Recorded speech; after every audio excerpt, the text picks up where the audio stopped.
Arumba, thank you for joining me. Let's talk about the Europa Universalis 4 1.9 patch notes. So these were just released this morning, and the patch is going to be going live later today. Very excited. I can't wait to play it, actually. So first things first, trade fleets in the same node and on the same mission from the same country will now automatically merge. If either fleet is set to go home at war, the merged fleet will also have this setting. This is one of the features that I had requested in the Arumba's adjustments video that I made, and I was really excited to see that they just jumped on it and immediately applied it into the very next patch, which is awesome. I don't want to take credit for it. I mean, it's not like I did anything. I just said, hey, that'd be a cool feature. But there was a major thread in the forums talking about how this is not a good thing because it like takes away decision making from the player, and I don't know, my opinion, I'm just a person, so I am allowed to have an opinion. My opinion is that anyone who's making that argument is really grasping for straws, because there's no negative, really, in my mind, to having this feature. I think it's a really good change. It's going to make the game a lot more manageable if you have any size country, really. But especially as you progress later in the game, you have more navies. So, I'm very happy to see it in. You can now play as released vassals in Iron Man mode. Be aware that in the stream or in one of the dev diaries or something, they mentioned that if you play as a vassal and you're trying to go for achievements, then when you switch to the vassal, some achievements may become impossible, and that just prevents you from kind of like using a gimmicky exploit to get achievements that you shouldn't be able to do. But other than that, it just allows you to play as released vassals, which is cool.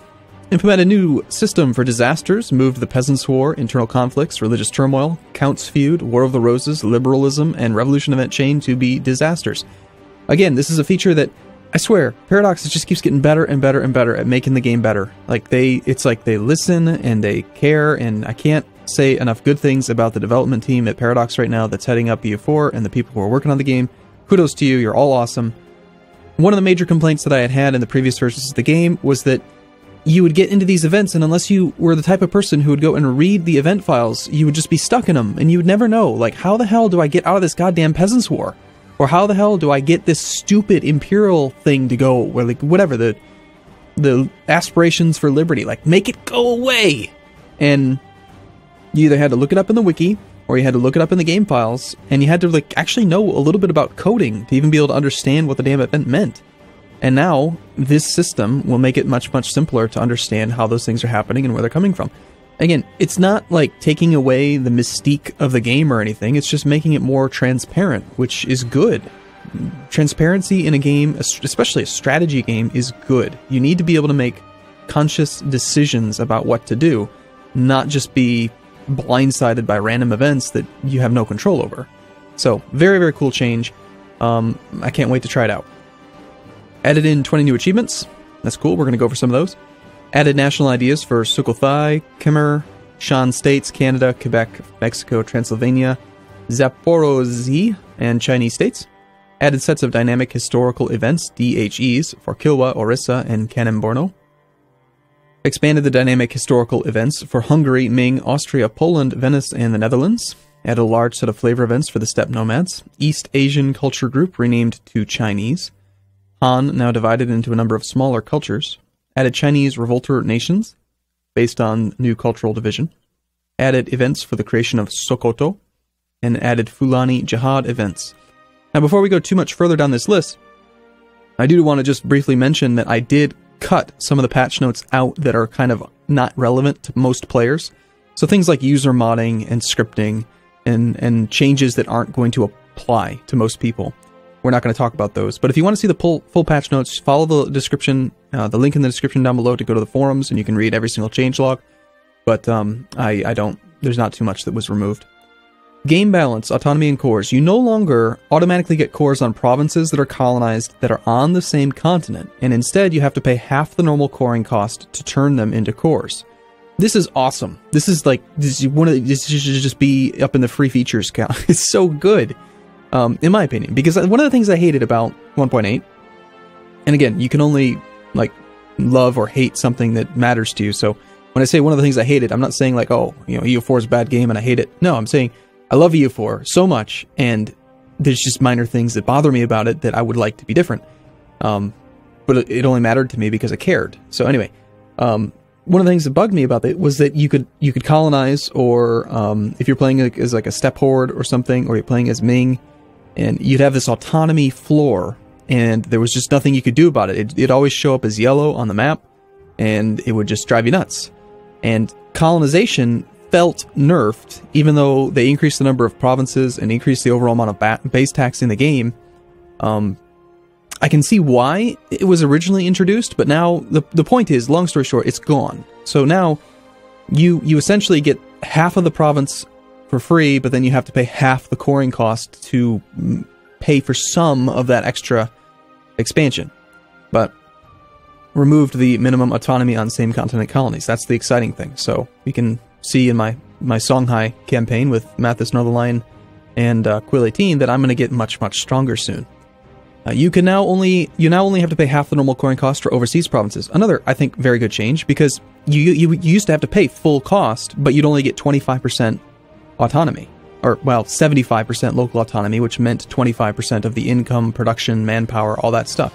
So you were paying full price for 25%. Now you're paying half price for 25%. So it's still not quite as good, but when looking at autonomy, a 100% autonomous province still, I believe, gives 50% trade power. So, and the main reason for colonizing, and the main reason for taking provinces that are overseas is for trade power. So I think that this is really cool too. Reduce autonomy effect on war score cost. This is probably, honestly, to like reduce the ability to take, say, Ming in like one war, because if they have 100% autonomy, like the war score cost was like nothing.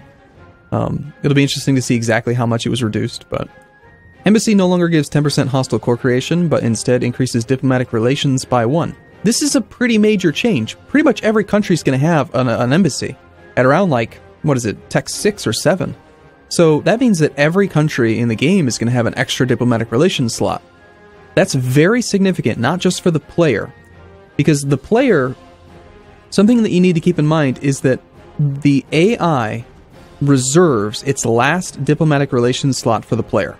Even if the player has no interest in a country at all, the AI will always reserve its last diplomatic relations slot for you, just in case you decide you want to become friends, or you want whatever. That's one of the things that they mentioned on the forums a long time ago, and it's worth knowing. So let's say that the normal diplomatic relationship limit is 4, then the AI can only have 3. But now, because of this extra diplomatic relations slot bumping it up to 5, now they'll have 4. So that's 33% more alliances, 33% more like diplomatic relationships. They could just be out there. It might be vassals. It might be, I mean, it's very significant. And on top of that, for the player, just having an extra diplomatic relationship slot, I think is really cool too, because I like vassals.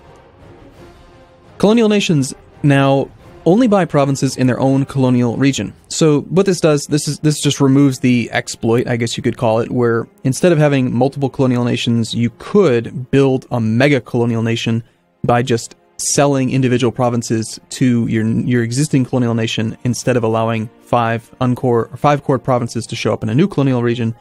And then that way you could just have one big nation that was stronger, better dealing with rebels, better dealing with war, all that stuff. So that's gone. Except that I think you could probably still do it if you don't colonize, if you just attack other colonial regions and then transfer occupation and then feed the land to them. We'll see. I don't know. It's not a major issue, but I can see why, from a development standpoint, they don't want mega colonial nations to exist. Colonial Liberty Desire from War Exhaustion now only applies if you have admin Tech 22. So we're not going to see it get up to 100 Liberty Desire right away, like in 1500, like, well, 1550, like it seemed to be. Reduce the effects of tropical terrain on colonization. It now only gives minus 10 colonial growth. I'm not actually sure what it is, but I know that tropical was really harsh to colonize, especially early game, because a while back they had rebalanced the way that the global settlers increase worked. It used to just be, I don't know, it was, you got fewer boosts to it, and then they changed it so that it was more spread out over technology, but it actually made it so that the early game was really hard to colonize, and maybe this will make it a little bit less difficult. It'll certainly be easier in my multiplayer campaign, because I can colonize Africa now, which is exciting, especially with the changes to colonization on the same continents. Anyway, colonial nations now inherit unit type from their overlord at time of creation. Liberty Desire can now tick down on a monthly basis if it's higher than higher than ADM times tariff. Okay, it can tick down. Having war exhaustion may block this. Colonial nations no longer get a penalty to papal influence. Okay, all seems fine.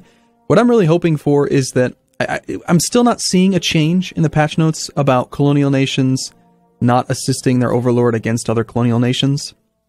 I almost feel like if one colony is rebelling, shouldn't that cause other colonies to want to rebel too? Like, shouldn't they be able to say, like, hey, well, that other country or that part of our country doesn't like our overlord. Maybe we shouldn't like him either. And, like, it should be more of a dynamic thing where, like, they work together. Because the major problem I'm still seeing right now is that if, like, say Spain has 5 colonial nations and one of them rebels because they have high liberty desire, the problem is that the other 4 will go and squash the rebellion. Spain has a hard time dealing with the rebellion, but the colonial nations that they have take care of it for them. And so, and historically, I don't know, maybe that was how it worked, but it doesn't seem right. It just seems like they should work together, not against each other. But whatever. Diplomacy can now only transfer occupation of non-war goal provinces to countries that control an adjacent province or have a core or claim on it. So you can no longer force feed people who don't want land. This is a direct fix to the exploit in the Holy Roman Empire being able to get imperial authority by abusing demand unlawful territory. But it also makes sense. Like, giving land, you could also use it to, like, let's say, I don't know, you're playing as Austria, and you're allied with France, and you know that France is going to become an enemy at some point. You used to be able to give them land that they couldn't core, and then just give them, like, 300% overextension, and they couldn't do anything about it. And you could just ruin their country, and then become hostile to them. And so now you can't do that, which makes sense. It was silly, really, that you could do it in the first place, but sometimes Paradox forgets that players are devious. Federation leader bonus to morale reduced to 10% from 30%. This is a very seldom used modifier or feature. I think most people don't even remember it exists. If you're playing as a Native American in, you know, North America or South America, and you form a federation, and you're the federation leader, you used to have 30% extra morale. It didn't matter. I mean, the Europeans still kicked your butt, but now it's down to 10%, so they'll kick your butt even more. But again, you don't use it very often. I don't think anyone plays as a Native American anymore.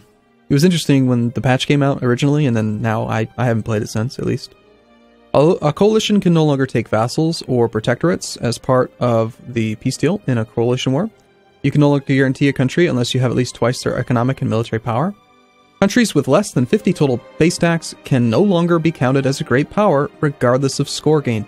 Thank goodness! I am so tired of Ulm, or like just some little itty-bitty country being like, I am a great power. I'm not willing to ally you because I have too many great power allies. Because I'm, you know, what it was doing is, the way great powers were calculated was, if they were gaining score, and they were in the top 10 of a, in order to gain score, you have to be in the top 10. So if you were gaining score at all, you're considered a great power. And the problem was that little tiny countries would, like, say, ally France, and then they'd get a huge bonus to their diplomatic score because of the strength of their allies. And so then they'd be getting these bonus points, and then, okay, so now I'm considered a great power because I'm allied with France. That was all you had to do. So no longer will tiny countries actually be considered great powers. We should see more alliances overall. Very exciting. Truces are now updated immediately when a country is released in peace. Forming a country can now changes your fixed capital to the historical fixed capital of the new country. If said country has no historical fixed capital, neither will the newly formed nation. Legitimacy at 75% plus now gives +1 diplomatic reputation instead of just at 100%. This is really cool because it was really irritating because you'd be at like 0.88 diplomatic reputation or like 0.96, you know, like just barely below 1 whole diplomatic reputation, and so you'd get no benefit unless you were at exactly at 100% legitimacy. And now, you don't have to be all the way to 100, you just have to have high legitimacy, which is going to be good. It's going to help out quite a bit for annexation. Government types. Celestial Empire and Hordes can no longer get the Peasants' War. Celestial Empire now gives minus 10% technology cost to compensate for the loss of tech bonus from factions in 1.8. Granting an electorate no longer gives imperial authority. The emperor can no longer lose the election for emperorship while in the midst of a league war. Electors are now more likely to be chosen as league leaders. The Peace of Westphalia, this is when you finish the religious warfare in the HRE, now disables religious casus belli, such as cleansing of the heresy inside the empire. That makes sense. The emperor will no longer gain or lose imperial authority for princes converting after Peace of Westphalia is signed. You no longer lose imperial authority each month for electors that are juniors in a personal union. So I'm led to believe then that you still lose imperial authority each month for vassalized electors, but not for PU'd members. Okay, this electorate thing is essentially another bug fix. We abused it heavily in the Holy Roman Record Race campaign, and it's been fixed. One of the reasons why I started that series before this patch went live. Most ideas that only gave 2.5% discipline now give 5%. Boosted Persian ideas, slightly, whatever that means.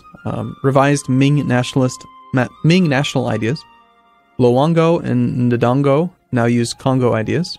Ideas and policies that only had privateer efficiency now have also another effect. Make them useful even if you don't own Wealth of Nations. Fulani Jihad ideas now available to all Fulani Jihad states. English traditions was changed to embargo efficiency from accepted culture threshold. Centers of Reformation can no longer convert provinces that are also religious centers, so no more trying to convert each other. Revolution target now gets minus 100 papal influence. Catholics now get papal influence again, as the text says, when converting a province, but it's +1 per base tax, not just a flat +5. Cool, that's really exciting. That's still a ton of free stability. This is the way I see it. So if you're playing as Spain and you convert a whole bunch of land, then you're going to get a ton of papal influence, and you're going to be either the papal leader, which makes sense because then you can call a crusade, or you just get a ton of free stability or a ton of free mercantilism, or it's really cool. I like it. Second and third centers of Reformation can no longer be created in Rome.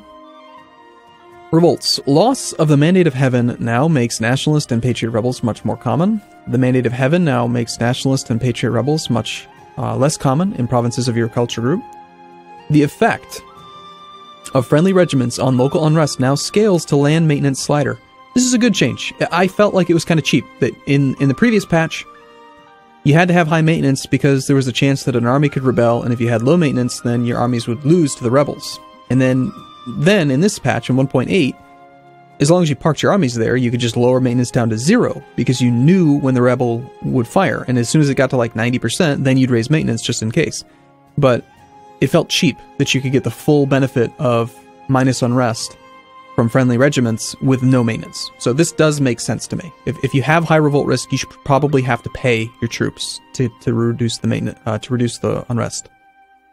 Accepting the Lollards' demands now removes the support for them in their provinces. Cost of harsh treatment is now less linear. The base cost will be higher, but the maximum cost will be lower. Okay. That's probably to make it, well, just better. It was too easy, I think, to park your army temporarily in high revolt risk provinces and then do harsh treatment and then move them to another rebellion and then do it again. I don't know what the floor is and I don't know what the max is, but we'll find out soon. Rebel factions now progress 10% towards revolt each tick instead of 5%, but only have half the previous chance of progressing. So, essentially, this it's the same progression speed, kind of, except that there's less individual ticks. So 10 ticks instead of 20. But, on the other hand, chance of rebels making progress toward a revolt is now less linear. Small factions will progress faster, but larger factions will progress a bit slower. I haven't actually had a chance to load the game up, so I don't know exactly how this has been implemented, but I'm guessing there's probably like a modifier to the chance of the uprising progression based on the size of the rebellion. Which is good, because like a one-province rebellion would never rebel, really. It would just never happen. On the other hand, it does seem kind of like it's forcing more rebellion, which, I don't know, we'll see. And then maybe though, it'll kind of balance out with the large factions being reduced. Pretender rebels no longer evaporate at the ruler's death, and you can no longer negotiate with patriots and nationalists while at war. You no longer get a stability hit for revoking a march if you have reduced stability cost for diplomatic actions from the diplomatic idea group. That's good. A vassal that is being annexed can no longer be turned into a march. I don't know who did that or why, but That wasn't intended. Subjects can no longer declare war on their own subjects' war goals. Okay, Shogunate Japan can no longer use its subjects' casus bellis. Only province trade power now propagates upstream, and the amount of propagation has been reduced. Awesome. So what it used to do is it would take like 20% of your trade power in a node and propagate it to an up-node trade stream. And the problem was that, like, in, say, the Sevilla trade node, Portugal would have 500 ships, and they'd have 2,500 trade power. So then in every node upstream, they'd have 500 trade power. Now, it's only based on provincial trade power, and it's even less than it used to be. So I'm happy about that. Overall, it's a big nerf to trade in this campaign. It'll mean that the Africans and the Native Americans will keep more of their trade value, so less money will make it to the end trade nodes. Increase the effect of blockading on provincial trade power, and then reduce the overall value of trade goods by about a third. So a huge nerf to trade and a huge nerf to trade power, which was good. I think that trade countries were overpowered in patch 1.8.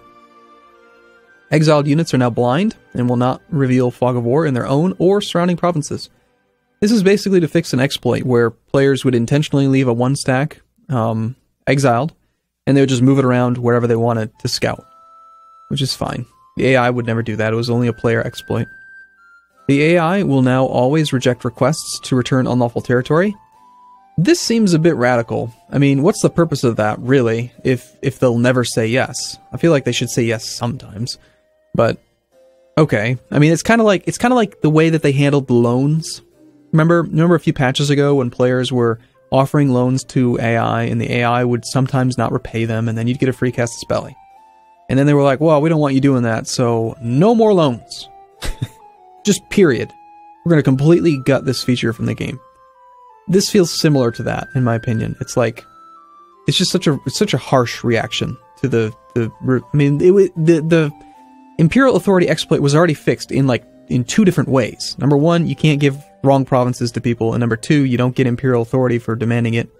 And number three, you don't get Imperial Authority for granting electorates. Like, it's already been fixed three ways. Why do this too? This just seems kind of crazy. AI will now evaluate acceptance for fleet basing access requests from subjects as if those requests were coming from their overlord, same as for military access. Okay.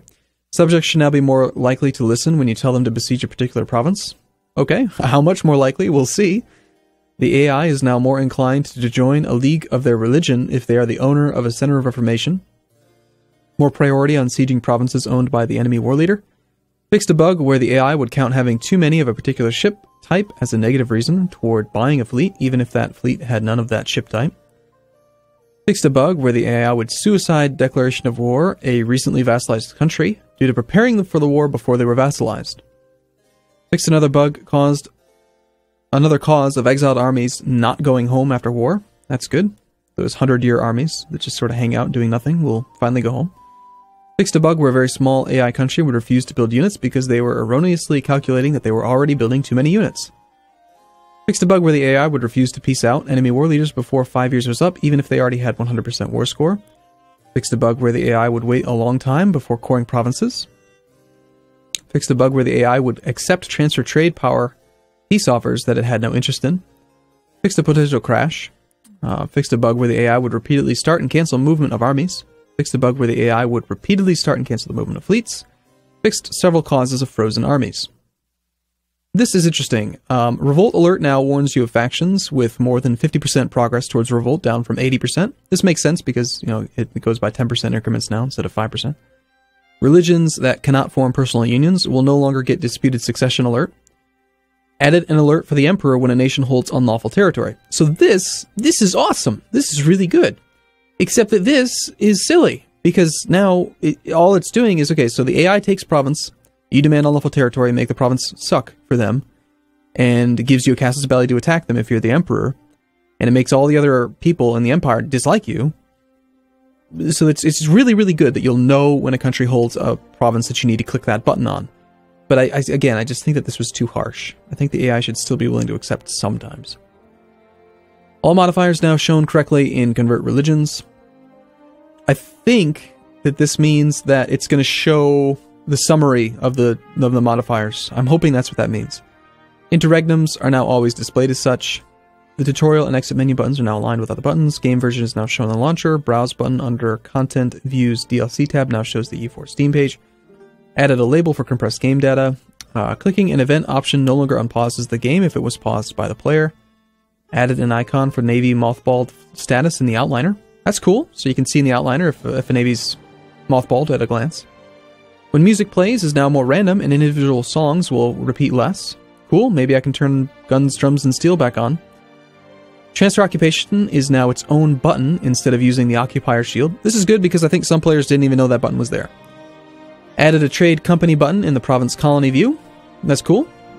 Maybe that'll make it easier to tell when a country has a trade company and what provinces are part of it. Tooltip for current resource price in main province view now also shows the base price. Added leader stats and ship type icons to naval unit tooltips. Yay! That was another Arumba's adjustments request. Very exciting. War score summary now always shows total war score from battles. Another request. Can now see rebel factions that have progressed towards uprising, even if those factions have no chance of gaining further uprising progress. So where this would come up is like, let's say you had only one province with a revolt risk, and you put an army there and took it below 0% unrest, then it would just disappear off the face of the planet. And you'd never know that that revolt was there. And then as soon as your army moved again, it would pop back up at an 80%, and you'd be like, what the hell? It was gone. What it does is that every month that there's no progress, it ticks down. Or maybe it's not every month, but now you'll be able to see the rebel uprising progress tick down until it gets to actual 0. Fixed bug with multiplayer chat key input, sometimes processed twice. When having a huge fleet, when no names, this doesn't really matter. You can now get the full tooltip for the rebel demands when handling rebels. So it used to be that it would be really, really long and hard to fit into the tooltip.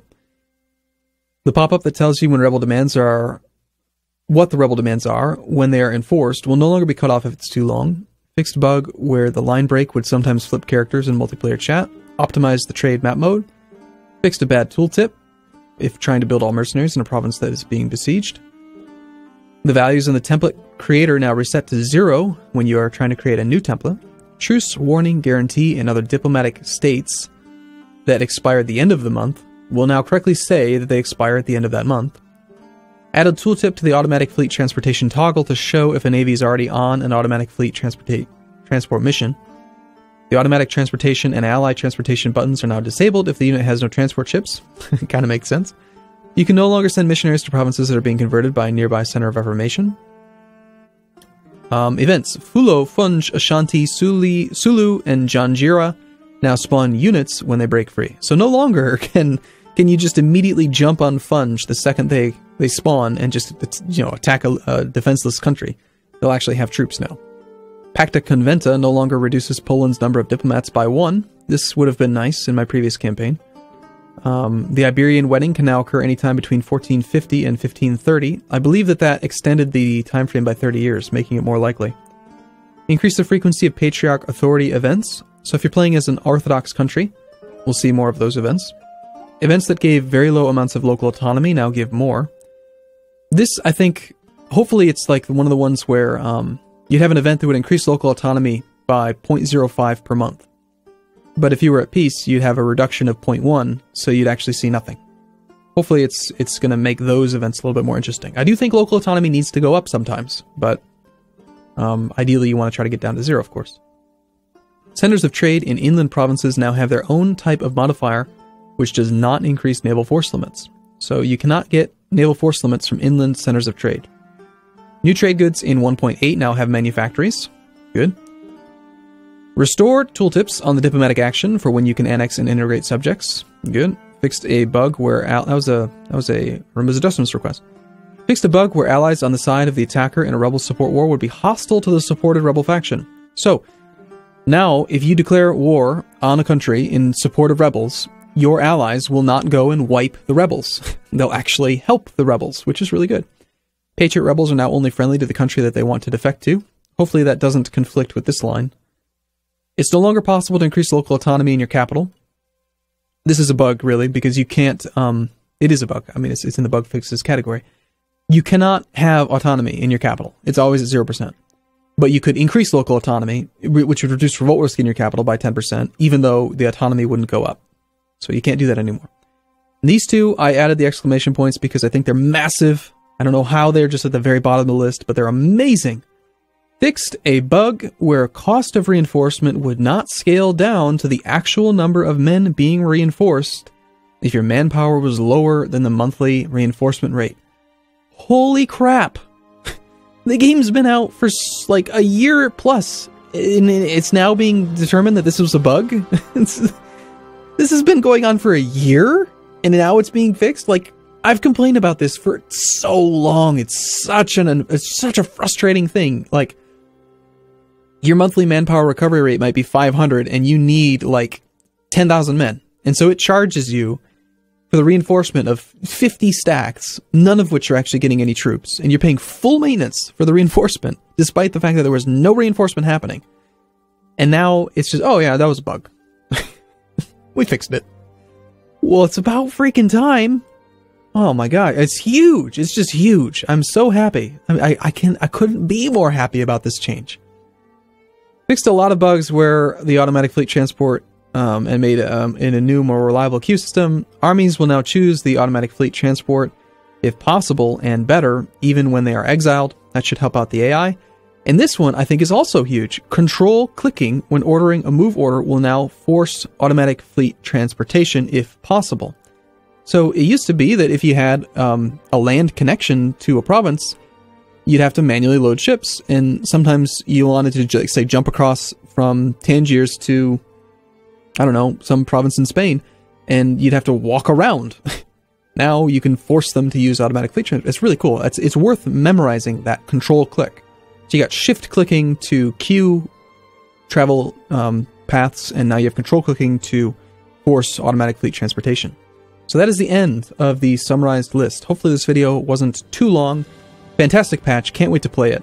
I hope that you are as excited as I am. And as always, I look forward to seeing you in the next video. Thanks for watching. Thanks again, Paradox, for making a great patch. We'll see you again soon.